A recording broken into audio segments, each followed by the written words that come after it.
Thank you very much. Thank you. Thank you, everybody. This is a nice plant.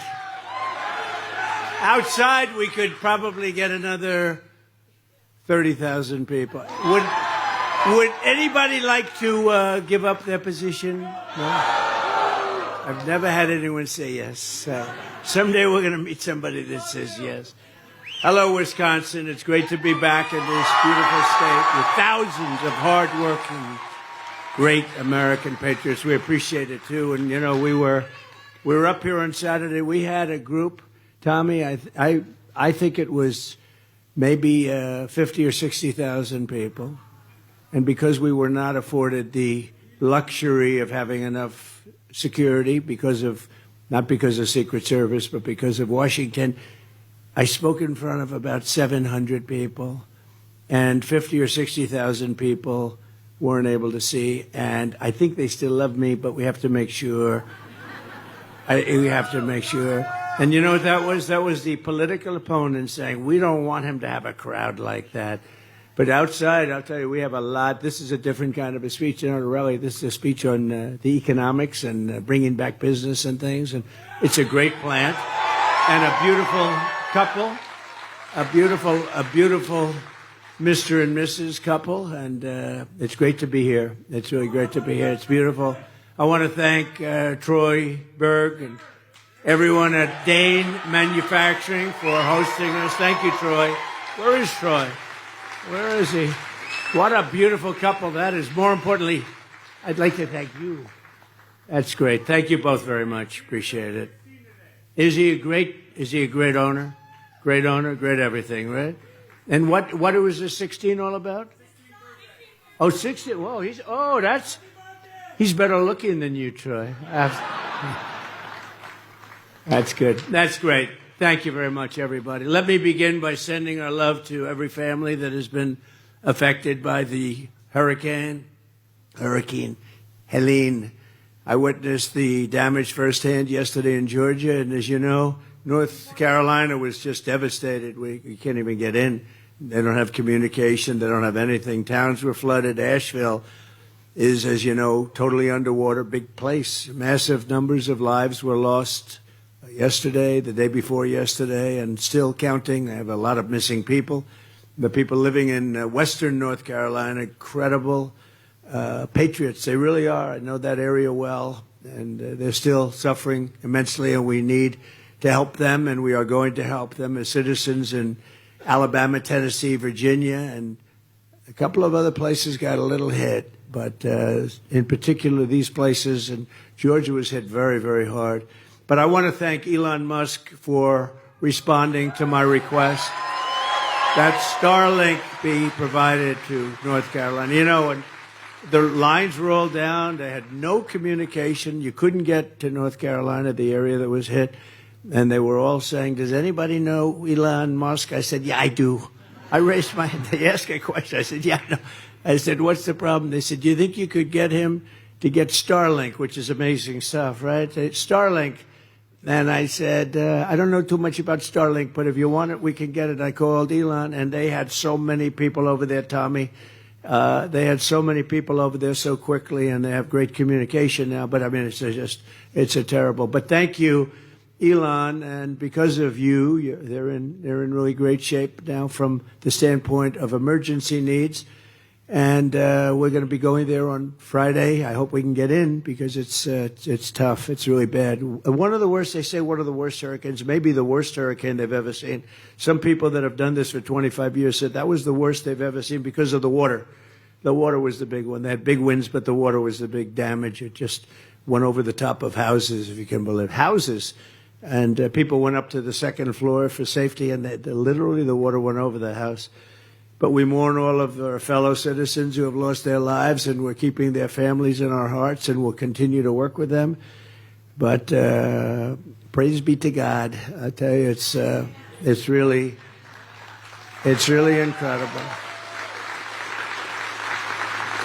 And then on top of that, as you know, the world right now is spiraling out of control. You might not have seen what's happened because it was a few hours ago. A lot of people were here. There's so many people outside. which we appreciate. But a lot of people were here a short time ago. Iran launched 181 ballistic missiles at Israel, and I've been talking about World War III for a long time, and I don't want to make predictions because the predictions always come true. We're not going to make, but they are very close to global catastrophe. We have a non-existent president and a non-existent vice president who should be in charge, but nobody knows what's going on. She was at a fundraiser in San Francisco, a city that she totally destroyed, by the way. San Francisco was the best city in the country maybe 20 years ago, and today you can't even go there. You can't even live there. And I speak against myself because I own property there. I shouldn't be saying that. I should say it's the greatest place in the world. Let's sell my property. But I say it's, I don't know, maybe it stages a comeback, but it's literally not livable. And 20 years ago, it was the best city in the country, probably one of the best cities anywhere in the world. But she was caught yesterday on an airplane staging a fake photo op. Did you see that with the telephone? The only problem is she didn't have the phone plugged in. She was talking. She's talking on the phone. The phone is not plugged in. She's talking like she's working. I'm working so hard. Oh, boy, what a group. What a group.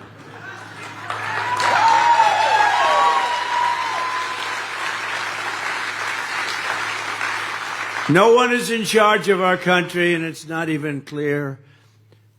Really, I mean, who's in charge between the two of them? You have a president, I guess. You have a vice president, I guess. She should have never been chosen because she never got any votes.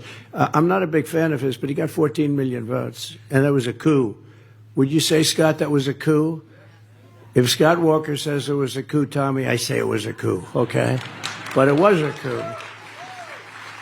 It was terrible, and nobody's ever seen anything like it. And we're doing great in the polls. They just came out with new ones. Rasmussen, we're really good. I mean, it took a little honeymoon. For 4 weeks you did nothing but hear about.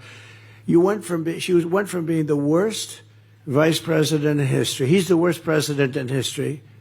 It's the worst administration by far in the history of our country. Look at our border where people are pouring in and they're criminals and they're murderers and drug dealers. Look at what they've done. And then she goes up 5 days ago, and tries to explain that, we're going to do great things in the future. And I always say that everything they say, why didn't you do it 4 years ago? Why didn't you do it? They keep talking. She said, I'm going to do this, and then I'm going to do that, and then I'm going to, but she's not going to do any of it.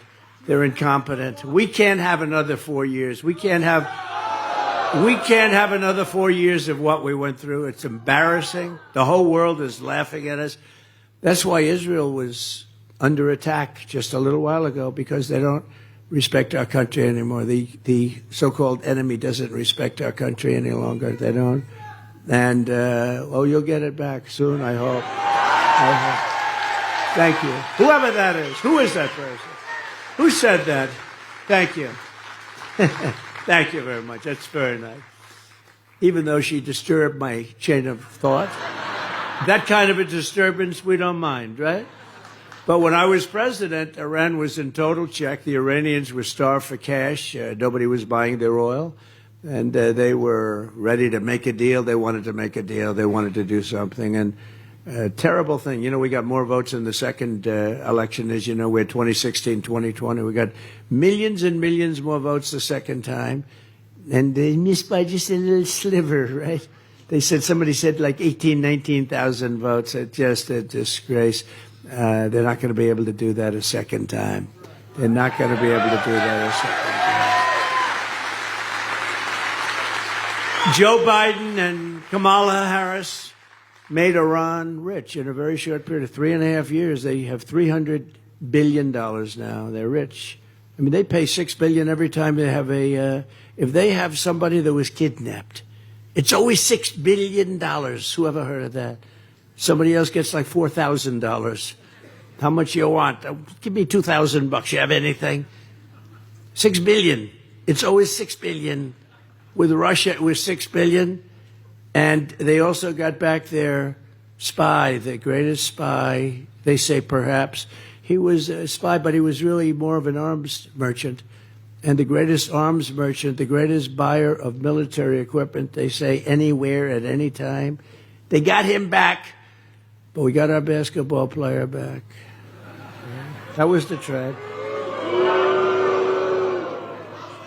Well, that is true. She used to tie her sneakers during the national anthem, right? And we got her back, and they got the best, and I'm not saying he's a nice human being, but he was the #1 arms dealer in the world for a long time. But Iran was on the verge of bankruptcy. They had no money left. They had no money for Hamas. They had no money for Hezbollah, the people they're fighting now. They would have been willing to make any deal. You could have made any deal, but Kamala flooded them with American cash. And even now, I mean, they're flooding them with cash. It's honestly, it's not even believable. It's like men and women's sports. It's not believable. It's like open borders. Why would they want an open border? It's so stupid. We're the party of common sense, by the way. We are the, I like to say it all. Forget conservative, yes. But, we're the party of common sense because it's really more common sense than anything else. We want borders. We want fair elections. We want honest elections. And if you don't have those two things, you don't have a country, really. And we don't have a border. We had coming into our country in the last 3.5 years, more than 21 million people. And many of those people were people you do not want to have in your country. And we'll discuss that in a couple of seconds. But ever since Iran has been exporting terror all over the world, and it's been just unraveling. The whole Middle East has been unraveling. But, of course, the whole world has been unraveling since we left office. Russia would have never attacked Ukraine. This would have never happened in the Middle East. It wouldn't have been on October 7th. You wouldn't have had inflation. We'll go to a different topic. You wouldn't have had inflation. None of these things would have happened. How about Afghanistan, the most embarrassing moment in the history of our country, in my opinion? Not that we're getting out. I would have gotten out. We were going to get out with dignity and strength. But they get out at the most embarrassing, people falling 3,000 feet off airplanes. The whole thing was bedlam. We lost 13 great soldiers. I got to know their families. And a lot of people, they never talk about the people that lost their arms, their legs, their face. They obliterated. And hundreds of people died. Hundreds of people died that day on the other side, because I count the other side too. But hundreds of people, gross incompetence. You don't take the military out first, let's put it that way. He took the military. Remember, a year ago, I brought a young boy who was 5 years old, took him out of the audience. I gave him a quick little study. And I said at the end, so now you know everything about the event. Do you take the military out first or last? He looked at me, you take the military out last, sir. The kid was 5 years old. But we took the military out first, and that's when it came. That was what happened.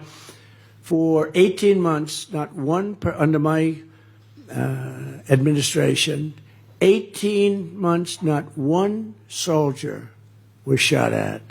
Not one soldier in Afghanistan was killed. And, well, I talked to the league, because they were killing a lot of our soldiers with sniper fire, and they were killing a lot of our soldiers. And during the Obama-Biden administration, and I called the head of the Taliban, because it's the Taliban that really, and they said, how come you're calling him? The press, the fake news, look at all of them. That's a lot of people. That's a lot of people. That's a lot of cameras. But I called his name, Abdul. I said, Abdul, you're not going to do this anymore, Abdul. Anyway, it's a long story. They said, why would you call him? I said, because that's where the problem is, with Abdul and with the Taliban. And it's like Jesse James. They said, Jesse, why do you always go after banks? Why do you rob banks? He said, because that's where the money is. Pretty simple story, right? But that's where the problem was. And since that time, 18 months, we didn't have one soldier killed or even shot at. Not one soldier. But they took the military. When they took over, they took the military, and then all hell broke loose. These people are grossly incompetent. And now we have them in charge of potentially World War III. And World War III is going to be like no other if it happens, because of nuclear weapons and other weapons of mass destruction like nobody's ever seen before. I know, because I rebuilt our military. I rebuilt it. It needed it. And I hated rebuilding that, but I rebuilt that too because we had no choice. But Iran had no money when I was in charge. They had a lot of money when I started. They had no money when I finished. And now they have $300 billion and another $300 billion from their wholly owned subsidiary, Iraq. It's a wholly owned subsidiary. They probably don't like it when I say that, but that's true. Iraq doesn't like it. But they have $300 billion also from oil. Remember, I used to say, don't go into Iraq. Don't do it. To Bush. Don't do it. Don't go into Iraq. But they went into Iraq. Then they were there. I said, all right, you're there. Keep the oil. Just keep the oil. Remember I used to say, keep the oil. You know, Iraq has more oil than almost anybody. It's like massive. But they didn't keep the oil. And they have hundreds of billions of dollars right now. Under my administration, we had no war in the Middle East. We had no war in Europe. We had harmony in Asia. We had no inflation. We had no Afghanistan catastrophe. Instead, we had peace, peace, peace. We had a lot of peace. Think of it. The only war we had was ISIS. And I went to ISIS. I wanted to see what the hell was going on. I went to Iraq. I flew there late at night, the middle of the night. I landed and spoke to a lot of great people. And I spoke to a general. Raisin Cain, you know that story, I won't go into it, but Raisin Cain, General Raisin Cain, a real general, and these aren't like the guys you see on television. These are the real generals. We have unbelievable military. Believe me, we wiped them out in 4 weeks instead of 5 years. It was supposed to take, sir, it'll take 5 years. I said, we got the greatest planes, the greatest weapons in the world. What do you mean 5 years? So I went over there and I said to the general, I landed, I saw him central casting. These guys are all central casting. Better than anybody that you could get in Hollywood to, because they're a little not so good in Hollywood, you know. They don't look quite as tough. They don't look quite as tough.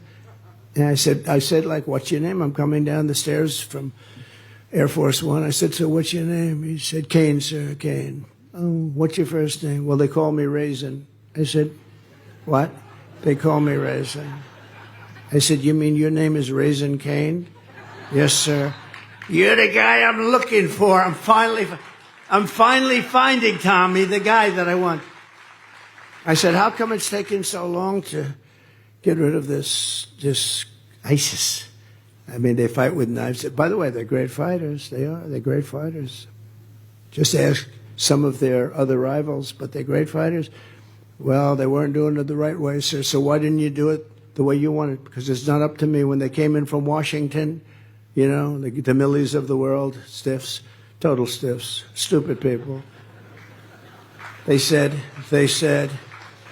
told us how to fight, sir. But I said, so why didn't you change it? Did you talk? No, sir, we're not allowed to do that. You don't do that in the military. You take your orders. I said, that's strange. I don't know if that's a good system or bad. In one way it's good, but in a lot of ways it's probably bad. I said, so what? Do you know how to do it? Yes, sir, I do. So how long would it take? We've been fighting them for years, and they say it would take 5 years to get rid of them. How long? We can do it in 4 weeks, sir. What? We can knock them out in 4 weeks. I said, 4 weeks? You got to understand, these guys are like central casting.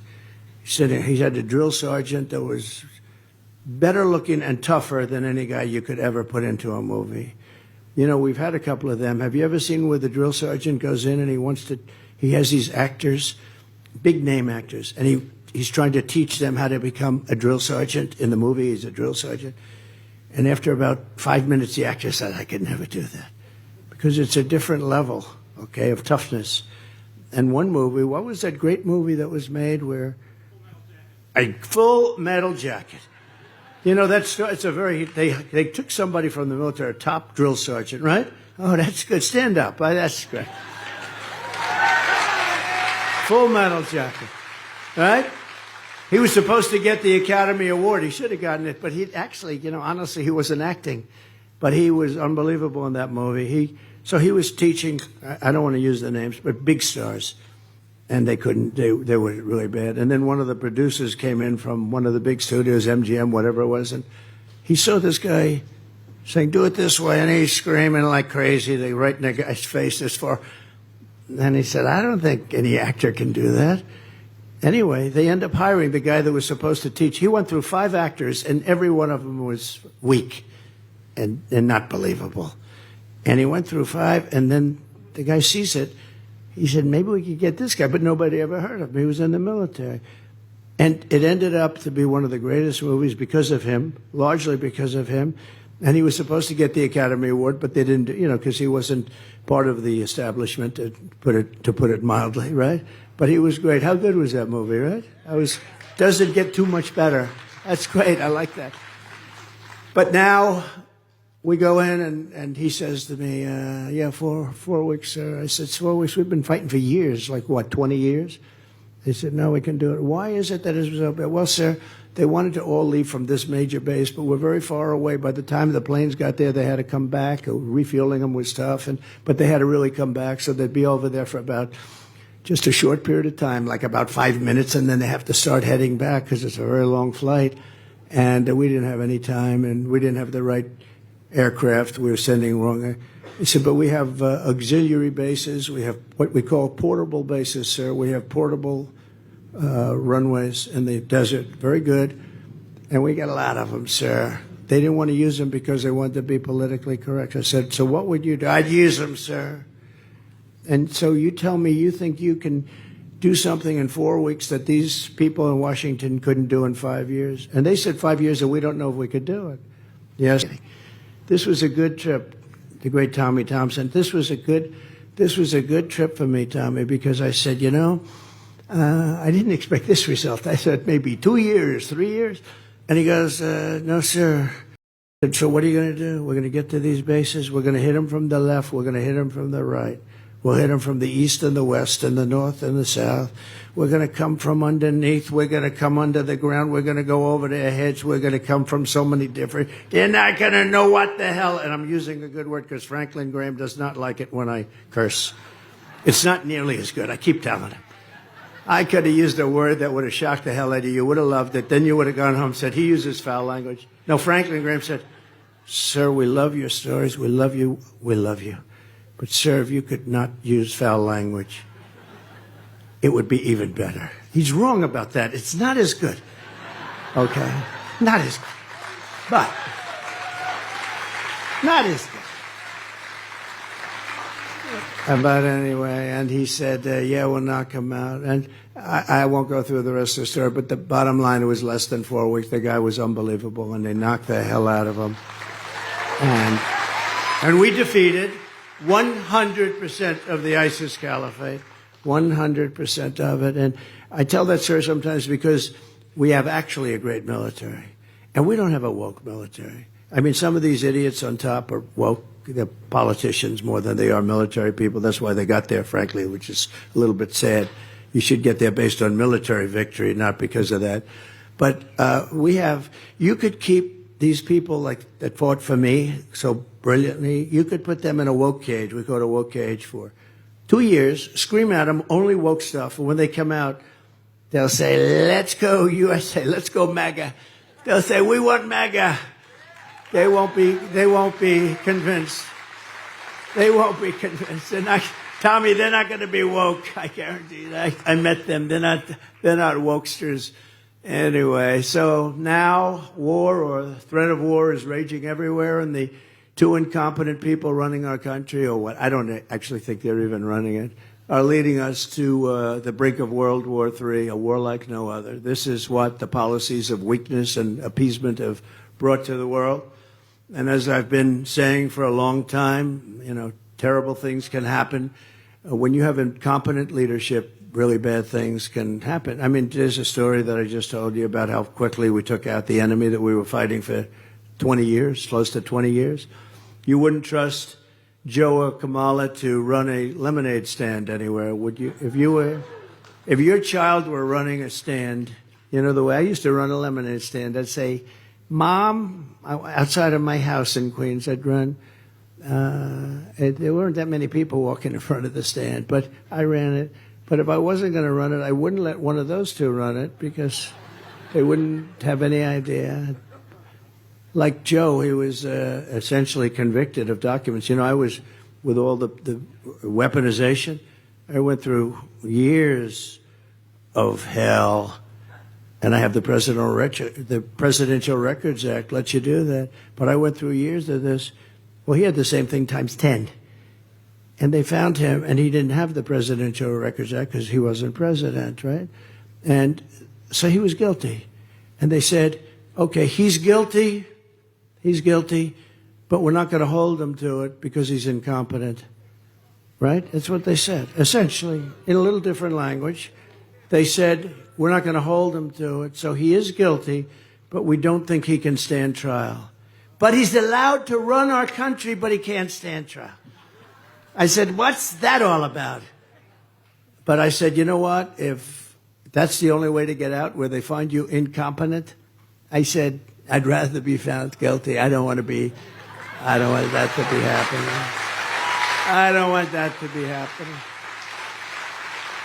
But they weaponize government. It's no surprise that Iran desperately wants Kamala Harris to be president. They endorsed her. I think they actually endorsed her. I don't know. So did Putin. Putin endorsed her. And he actually endorsed her with a smile on his face. He's going like, no, I think her. He would want her. He would want. I don't think he knew exactly what to say. It was very interesting, actually. But he did. He said, I think she, because of her, he said, because of her experience. Oh, experience in losing. Because they know as long as she's in power, they can take advantage of America like never before. And, you know, for 4 years, this country was respected. I was respected, but this country was respected. Viktor Orban said, if you bring Trump back, he's the head of Hungary, you bring Trump back, there won't be any problems anywhere. We had no problems in the world. But that's why they target me. That's why I'm targeted. I'm targeted by a lot. Iran and targeted, we know for a fact, but probably others. But they only target consequential presidents. They don't target Joe on the beach as he sleeps. He sleeps. How do you fall asleep when cameras are raging, right?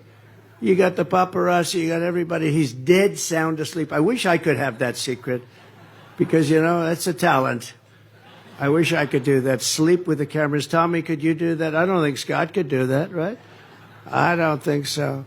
But if I were in charge, today's attack on Israel never would have happened. All of the things that we're talking about never would have happened, including that botched withdrawal that made us look so bad. Probably the reason that Russia went into Ukraine. They saw that, and because it was right after that, they saw that, and they said, wow, these people are not what we thought.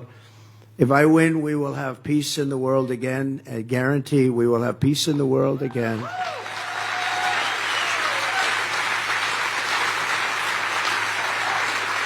And if Kamala gets 4 more, unthinkable, right? If she gets 4 more years, the world goes up in smoke. This world will go up in smoke.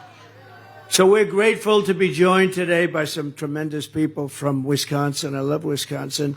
We should win Wisconsin. Will you please make sure? Right? If we win Wisconsin, we win. Right, Scott?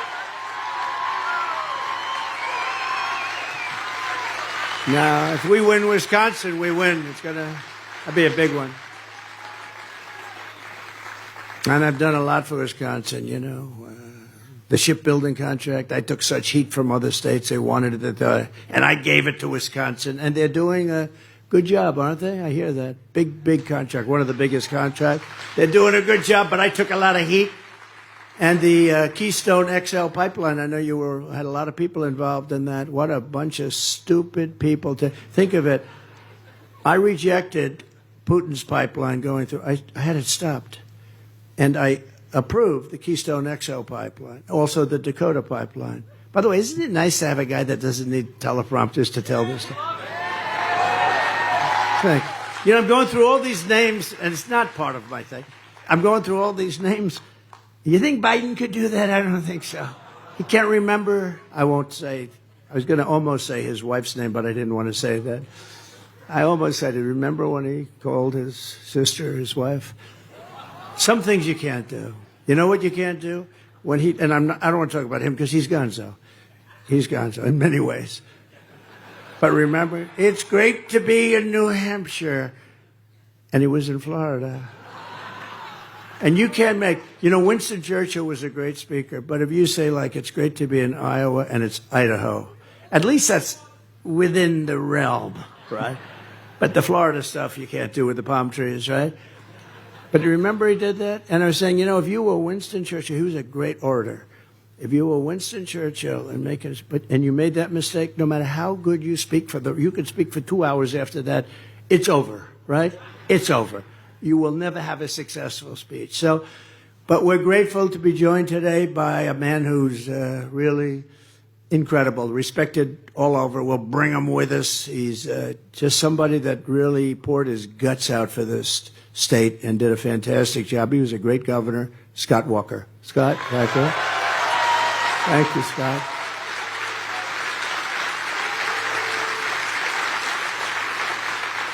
And another former governor, so respected, he's like the dean. He's the dean. They call him that. And I'll never forget, in 2016, I ran, and he said, "Sir, you're wasting your time. You're not going to win Wisconsin." I said, "I think I will." I made a speech up there at the place. I said, "No, he's not going to win Wisconsin. But here's the deal." Remember this? He said, "Here's the deal. If I think you're going to win, I'll call you back. Otherwise, don't waste your time. Go to Pennsylvania, go to other places that you have to win," which I appreciate. I mean, that's better than, like, wasting your time. He said, "So you're not going to win it, but if for any reason I see a change, I'm going to call you back and you'll come up and you'll close it up." And he called me about 3 weeks later. He said, "It's time to come up. You're going to win this thing," right? Tommy Thompson. And we did. That was pretty cool. That was pretty cool. Do you remember that, Tommy? That's pretty cool. Most guys say, "Oh, come up. Come up. Don't waste a half a day, even though you can't win." It was pretty. I'll never forget that. "Sir, get in your plane. Let's go. You're going to win the state." And we did win the state. That was quite a time. Remember that beautiful evening in 2016? That was the greatest. I had a 3% chance, and I said, I just not a 3%. I was getting the biggest crowds that anybody's ever had. By the way, they're much bigger today than they were in 2016 or in 2020. But I was getting the biggest crowds. Everything was so. And the fake news had me at 97% chance of losing. And then they have, as we started winning, Florida, Georgia, South Carolina, North Carolina, all the way up running. It goes from 97 for her. Hillary, Cricket Hillary. She suffers serious case of Trump derangement syndrome, right? But Cricket Hillary. So we go 90, she's got 97, and then it goes, Trump just won Florida, 91, 86, 79, do you remember? And then it got to be 50%, then it got to be 42% for her. And then that's when that crazy woman started screaming, remember, with the glasses? No. She was crazy. I wonder whatever happened to her. She's probably... I just wonder where she is right now. I'd love to find out where she is. She was very famous. The level of craziness with her was incredible. And we did a great job. We had the greatest economy in the history of our country. We did a great job. We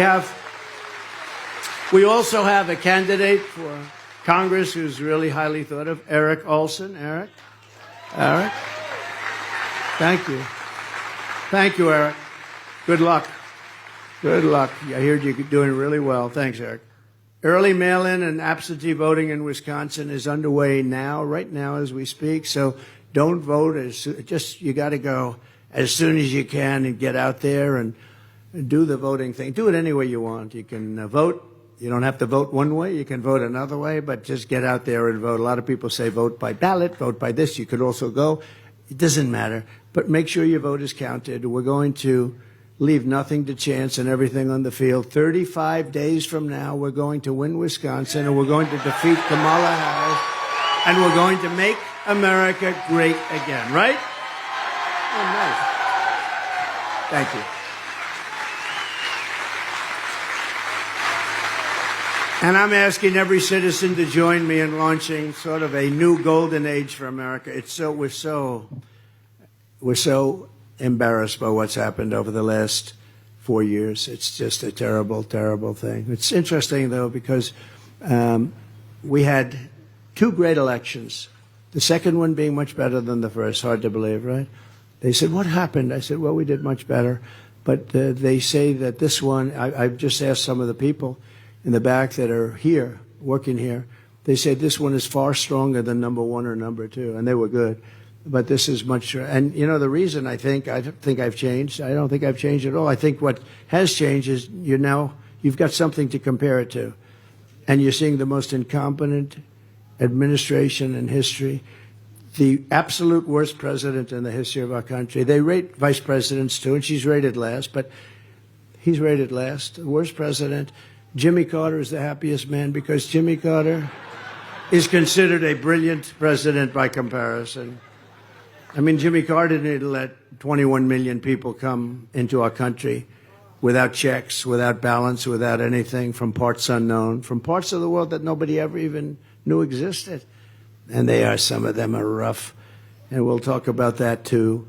But as catastrophic as Kamala's failures are, the good news is that we have a plan to fix it, and we're going to fix it fast, and we have to get these people out, all these criminals that are coming into our country and destroying the fabric of our country. And really, an extraordinary future is within our grasp. We can do it. If we don't do it this time, I think it's going to be gonzo. I'm not even sure you'll ever have another election. These group, they're sick. They're sick. We can soon have soaring income, skyrocketing wealth, millions and millions of new jobs, a manufacturing renaissance, and a booming middle class, which is really why I'm here to talk about. That's why I'm in this beautiful factory. We can live in cities and towns that are safe and clean, and borders that are sealed and secure, and America can once again be a nation that is strong and confident and free. Together we can reclaim our pride, our dignity, and our glorious American dynasty. We could also, for our children, we can create the American dream again, because there is no American dream right now. But only if we make a clean break from the failures of the past 4 years, the worst administration ever, and elect a man named, have you ever heard of him, Donald J. Trump, on November 5th.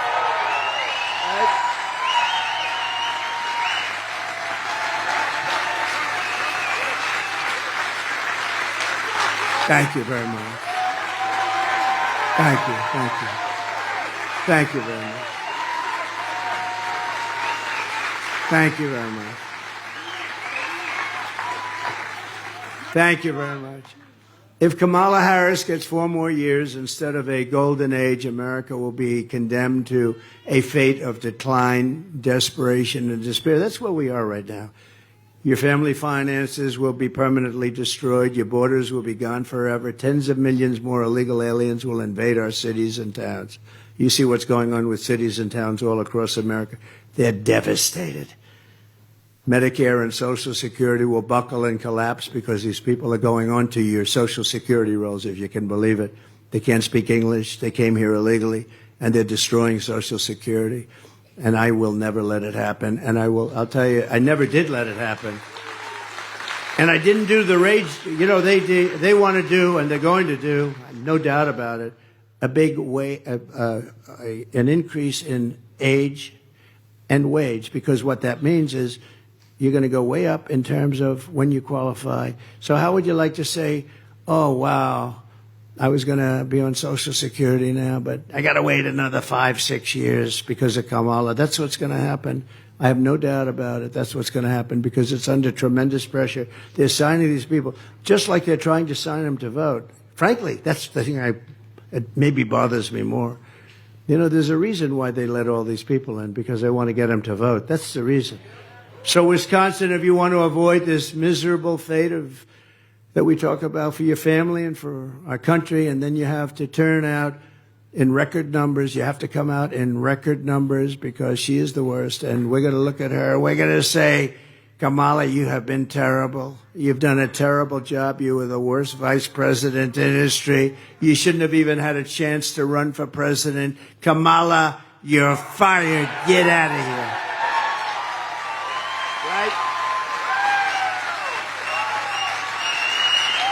The Apprentice. The Apprentice. she wouldn't have won The Apprentice, I guarantee. No, we had much smarter people than that. She wouldn't have won The Apprentice.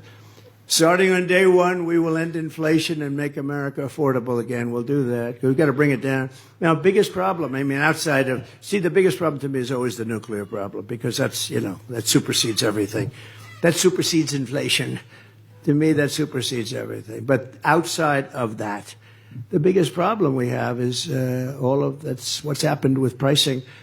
You can make the same or you can make more, but if things cost 50, 60, 80, 100% more than they did 4 years ago, people that were saving a lot of money are now losing a lot of money. They're taking the money they saved and they're spending it. So we're going to get those prices down. We're going to start with energy. But if Kamala is reelected, one of her very first acts will be to massively raise taxes on all American families.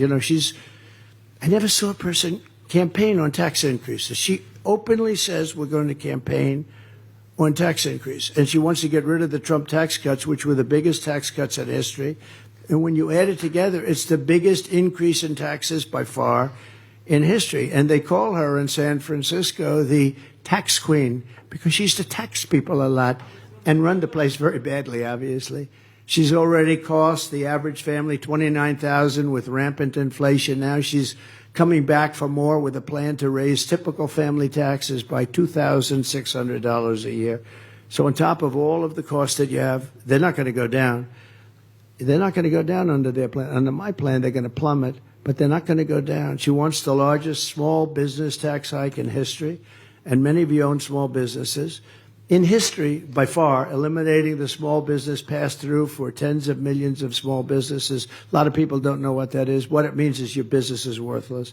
She backed a 33% tax hike on U.S. manufacturers and domestic producers, which would mean jobs fleeing and prices skyrocketing for American consumers. You'll start the whole big inflation disaster all over again. And, what you saw the other day is for purposes of politics, they gave you a good decrease in interest rate, but it's okay because you deserve it. The reason they did it, though, is the economy is terrible, and everybody here knows it. The economy is terrible, and that's why they did it. It's probably political, but they probably did the right thing because the economy is absolutely terrible. She wants to drastically raise the death tax. You know what that is? Radically increase the capital gains tax. On the death tax, I have a provision. If you have a small farmer business, you can leave it to your children tax-free. Tax-free. She's getting rid of that. I always say, if you don't like your children, don't waste your time applauding. But if you do, does anybody not like their children? No, if you have a small business, you have no estate tax or death tax. And if you have children that you love, that's a big deal. If you have children that you don't care about, you don't want to leave them anything, don't waste your time listening. But to me, I've never had anyone raise their hand. I mean, there must be some people. I've had big crowds. I said, raise your hand if you don't like your children. I think nobody had the courage to raise their hand. But no, it's a tremendous thing. You leave your farm to your children, and before I came along, they'd go out, they'd have to borrow money. It's valuable, but they didn't have cash. And they'd borrow from the bank, and the bank would almost always end up taking it over in a disaster, like a disaster. The parents meant well, and the kids end up losing it because the tax is very substantial. So you don't have that tax to pay. She wants to put that tax back. That's a big deal. And she's pledged to create a brand new wealth confiscation tax on unrealized capital gains, which is one that nobody outside the communist countries, only communist countries think about it, but they don't even do it, which would crash the stock market like in 1929, annihilate the pensions, 401ks, and all of the retirement accounts, and millions of middle-class families and seniors on fixed income would be in tremendous trouble. If you want your incomes to plummet, your net worth to collapse, your tax bills to soar, and your jobs to totally disappear, that doesn't sound too good. Then vote for Kamala, your tax queen. She's a big taxer, and your taxes are going to go through the roof. But if you want Washington bureaucrats to keep their greedy hands out of your pockets and just leave my money alone. And if you want to have a tremendous history and legacy, and if you want to have a country that's strong and prosperous and great, you're going to vote for Trump, and we'll turn it around very fast. It's not going to be that easy, but we'll turn it around fast. See, we're lucky because underneath our feet we have more liquid gold than any other country. You know, that's always been a big thing. Who has the most energy? We have more energy. We have more oil and gas under our feet than anybody else, more than Russia, more than Saudi Arabia. We go to Venezuela to buy it. It's like they buy it in Venezuela. And they use the strategic reserves. Did you hear the other day? They're the lowest they've been in 50 years because they wanted to keep the oil and gas down for the election. So they've really jeopardized our country because that's meant for war. It's meant for big things, not to keep your prices down a little bit. And it doesn't even matter that much. You lose it so fast because there are so many cars, and it really dissipates it. But they just announced that it's the lowest it's been in many, many decades, and that's really dangerous, actually. We need that for bad times, real bad times. And Kamala's promising the largest tax hikes in American history. When did you ever hear that, Scott, that we are going to give you the largest tax hikes in the history of our country? All my life I've been with I'd like politics, and I've never seen people like this. They announce that they want open borders. They announce that they want men playing in women's sports. And they announce that we're going to give you the biggest tax hikes, not cuts. When I read the story, I thought they made a mistake. I thought it was like somebody did a typo. Cuts instead of hikes. But they are going to deliver you the largest tax hikes in the history of our country, like 40%, 50% more. She said 70 or 80% is okay. And you're going to be a big beneficiary of that. It's a disaster. But I delivered you the largest tax cuts in American history, larger than even the Reagan tax cuts, as you know. And in my next term, we will give you massive tax cuts for workers, families, and small businesses. We're going to go further. That's one of the reasons we were able to succeed, because we brought taxes down and those businesses thrived. You know, we did more business. We cut the business tax from 39% to 21%. Everyone said it was impossible. And you'll see now I'm cutting it down to 15%, but only if you make your product in Wisconsin. Only if you make your product in America. How good. I've had these guys from Wall Street, sharp as hell, call me, where the hell did you get that idea? In other words, we're bringing it down to 15. So 21 made us pretty competitive with the rest of the world. We're competing with the world. But 15 makes you really super competitive, but only if you build it here. And then you have something that she copied but we haven't heard from it since. She can't do it. She would never be able to do it because they have all this legislation pending so that you could go after people with tips. She wanted to go after people with tips. We have the opposite. We will have no tax on tips. No tax on overtime. And no tax on Social Security benefits for our seniors. Oh.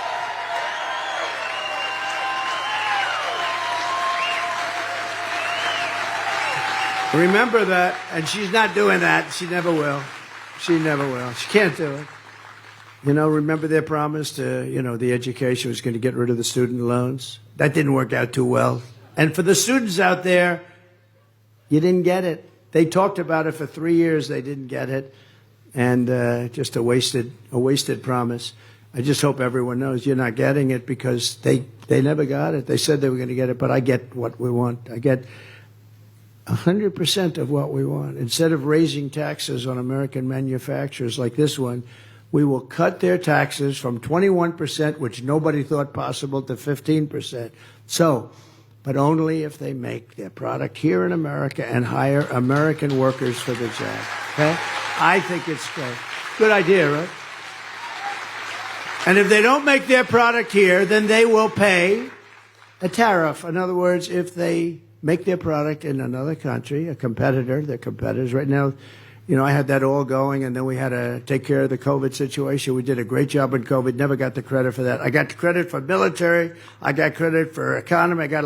We did a great job on that, and an amazing job on that. Nobody knew what the hell it was. The COVID came in, a gift from China, right? But we did, but we had to take care of that. But we were all set. We already did it with a couple of countries, Japan and China and others. but we'll take in billions and billions of dollars and use that money to reduce tax burdens on hardworking Americans. We're going to use the power of the tariff so that when you open your factory and you start producing and you have your low tax, that China and various other countries, not only China, don't come in and steal your business away from you like they did prior to Trump.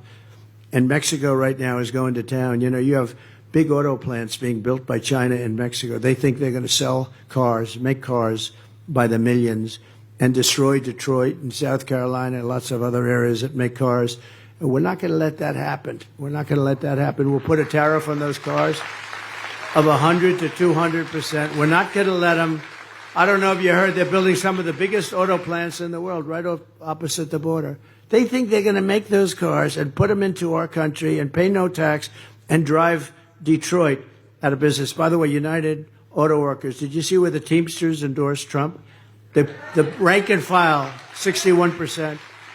But the United Auto Workers are at 80% for Trump because they are, let me tell you, they're being sold out by this stupid person they have leading them. Just like I mentioned the Keystone Pipeline, the head of that, I don't know if he's still there, I don't know, the head of the union, we had 50,000 jobs, many of them in this area, from this area, but we had 50,000 jobs of people, all they do is build pipelines. And this guy went along with Biden and he endorsed Biden. And the first thing Biden did is cut the Keystone Pipeline. I had approved it was under construction. We needed it. It was very important. But the rank and file was always for us. And you'll see that a lot. The rank and file wants us. And you have these leaders, if you call them leaders, they're so used, it's almost like by habit or something else. You know, some other things happen that are very good for them. But they endorse the Democrats. But the people, the workers in this country, they want us. We're going to put them back to work. We're going to have more factories opened here for cars and for other things. And it's a very simple thing to do. And by the way, not so different from what China does. If Elon wants to sell cars into China, they'll say no. But if Elon wants to build cars and sell them to China, they say, come on over, build a plant. We'll even help you build it. We'll finance it. We'll do lots of things. But come over and build your plant in China. India is another example with Harley Davidson. Harley Davidson, we know all about. That was terrible. They're building a massive plant, built it in India, because India charges tremendous tariffs. And I once asked, I said, how do you do in India? Not good. Why? Because we have 152% tariff or something. I said, so you can't sell, right? No, we can't. But they said, if we build over there, we'll be fine. So they actually went over there. They built a massive plant. It's not the way it's supposed to work, but you know what? If they play that game, we have to play that game too. We have to do the same thing. It's a very simple game. We want factories to be built in our country, not in other countries. It's going to happen. It's going to happen very fast. And we'll be able to bring the auto business to where it was 50 years ago. And we're going to bring down your energy costs. You know, your costs are really high here. I don't know what's going on. Oh, that's right. He's not governor anymore. You have a Democrat. I don't know what's going on with energy costs here. Your state's one of the highest energy. We're going to bring down your energy costs from January 20th, the day, if we win, that's the day we take office. We all take it together. We're going to bring them down 50% within 12 months, and it will be easy, easy.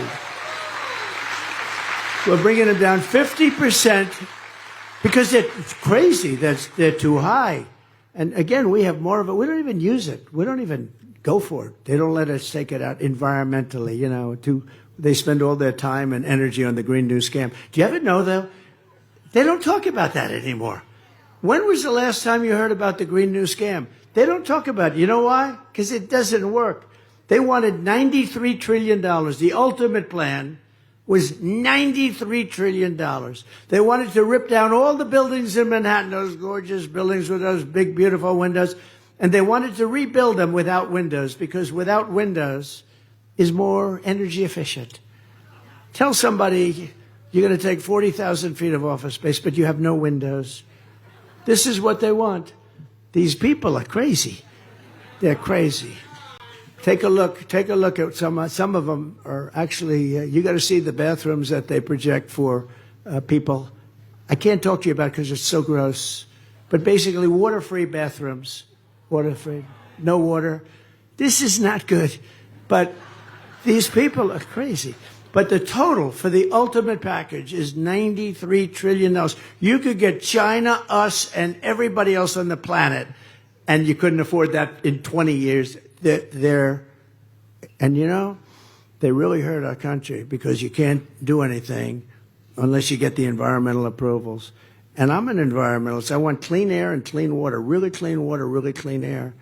Beyond that, we have to have jobs, and we have to have success, and we have to rebuild our country.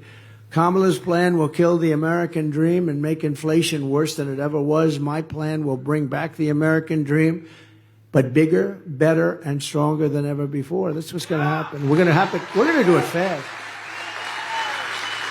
We're just 5 weeks away from the most important election in the history of our country. It is. I believe it's the most important election. I used to say that in 2016, most important election. Then 2020, I didn't say because we were doing great. We had a great country. I almost had a logo, remember? Keep America Great. But it was CAG. CAG, Keep America Great. And I sort of like MAGA much better. I don't know if it would have switched. I don't know if CAG would have played well. When Biden used to go out and say, we've got to stop this group called MAGA. We're going to stop. Remember with the purple background and pink background behind it looked like the devil, right? We're going to stop MAGA. I said, Joe, MAGA, make America great again. That's going to be stopped. It's not going to be stopped. It can't be stopped. If it's going to be stopped, you don't have a country anymore. Make America great again. That's all it is. I could be having a nice life right now. Nobody would be shooting at me. I'd be at the most beautiful beaches in the world. I'd have the greatest life. Somebody said, if you had it to do again, would you do it? Because I did. I had the greatest life. I have the most beautiful properties in the world. I really believe I do.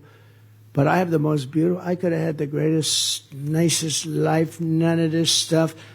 Would you do it again? Absolutely, I do, because we're doing something this special. It's not even close. It's not even close, right? It's not even close.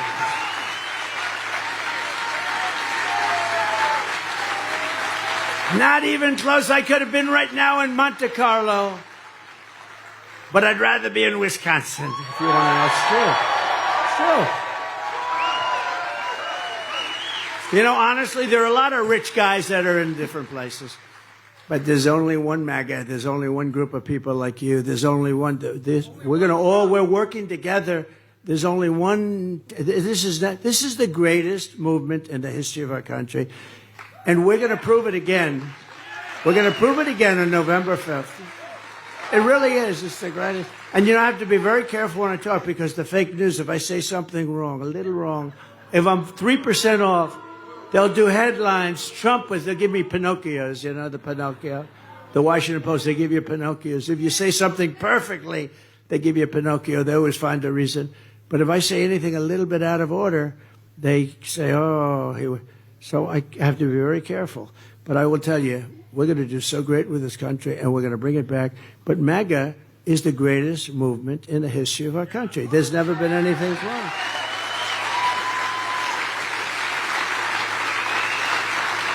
You know, you've had some great people. Remember Pat Buchanan, and I think he came in second to New Hampshire. He's a great guy, conservative guy, wonderful guy. I watched him for years and years, and he had a career in coming in second in New Hampshire, I think it was, right? He came in second. And we won Iowa, we won New Hampshire, we won South Carolina, we won everything, and then we went on to win the election. There's never been anything like this. We won 32 states, and then we did better the second time, but we're going to do better than we ever did this time. I think we're going to do better than we ever did. And I don't take day offs. You know, they all say, are you planning any days off, sir? What would your days off be? I say, I'm not taking days off. We have 33 days. I'm out every day. I'm scheduled every single day. I'm not taking days off because we can't. We can't take days off. We have to work. And I've been working a lot of days off. We're all over the place. I think we're going to Texas tonight or tomorrow. I don't even ask anymore. I get on the plane. I say, what's my next stop? Sir, tonight we're going to Texas. Congratulations, you know. And we're winning big in Texas, I'll tell you. We're winning big in Texas. 3 days ago, I was in the small town of Prairie du Chien. Wisconsin. Where an illegal alien member of a savage Venezuelan prison gang from Kamala, who let them into the country, and this vicious savage was arrested this month. Good law enforcement up there. I mean, I got to meet the whole group. They're great. But was arrested this month for holding a mother and daughter against their will and sexually assaulting them and roughing them up like you wouldn't believe. You don't want to hear about it. What Kamala is doing to our country is criminal, and it's impeachable. And in my opinion, it's totally unforgivable. She's allowing people to come at levels like nobody's ever seen. And the corrupt media is outraged that I keep talking about migrant crime and the migrant crime epidemic. It's the worst thing that's happened to our country in 50 years. They're taking over our small towns and cities. They're taking over our big cities, too. Look at New York. Look at Chicago. Look at Los Angeles. Look at our biggest cities. They can't move. They can't function. The crime is through the roof. And if you fight it, you get indicted. The mayor of New York, you fight it, you get indicted. He was appalled at what was happening, and they indicted him, and I predicted it. I said he'll be indicted within a year because I saw he was saying, this is horrible. This is horrible for our city. I mean, we have thousands and thousands of people all over the streets, and they're rough people. They're rough people. And I say they come from prisons. They come from mental institutions. They're terrorists. These are tough people. And I'm outraged that Kamala Harris keeps importing. They keep coming. But the other day, 2 days, she's getting killed in the issue, and I think it's maybe the most important. Right now, it may be the most. To me, it's the most important issue. You know, inflation, we can solve it. So many things we can solve. When you let 21 million people in our country, and let me tell you, if she's here for 4 years, she'll have 200 million people in our country, and they will likewise come from prisons and mental institutions. So I'm outraged that over 13,000, the exact number is 13,099, convicted illegal alien murderers are now on the loose. They allowed to come in over 13,000 murderers, many of them murdering many more than one person. They're murderers. And they're out there someplace. Who knows? We may have a few in the room. Would anybody like to raise your hand? No, think of it, 13,000. It's 240,000 very serious, but it's actually 644,000 major criminals came in with the 21 million people. This is more, you know, if there's a murder, you ever watch, there's some murder escapes jail, they have a dragnet, they have a big dragnet, they're looking all over every city, every state, they're looking. We got 13,000 people that are worse than any criminal that we've been looking for a long time. I mean, you have some of these guys have committed 10 murders, 12 murders. Many were on the death chamber. They're going to be executed. They said, why should we execute them? Do you know the money that they're letting all their prisoners out of jails? They're taking all their gang members in town and they're letting them out. Caracas, Venezuela, crime is down 72%. They're down because they're taking all their criminals and putting them here. I'm outraged at Kamala Harris freed 2 illegal alien thugs who assaulted, kidnapped, and murdered a 12-year-old girl named Jocelyn. You know all about Jocelyn.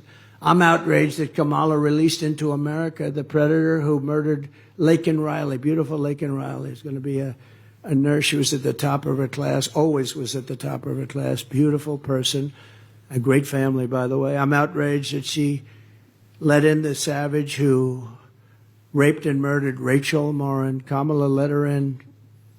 She murdered him. In my opinion, Kamala murdered him, just like she did, just like she had a gun in her hand. I'm outraged on behalf of every American family because, remember, Kamala was the border czar. She was appointed. Now she doesn't want that title, but she had that title for 3.5 years. And I'm really outraged when I look at the television screen a few days ago and I see her up there trying to justify how well she did on the border. Worst border in the history of our country, and a bad human being. She's a, as you know, she's a Marxist. Her father's a Marxist. She's a Marxist. And we don't want a Marxist in charge of this country. We would never want a Marxist in charge. A lot of people don't know what a Marxist is. They said, sir, don't use Marxist. They don't know what it is. You have a good enough. Say communist. Would that be easier? We don't need it in this country. We're not going to have it in this country. She's the one, and they're the ones that are destroying our country.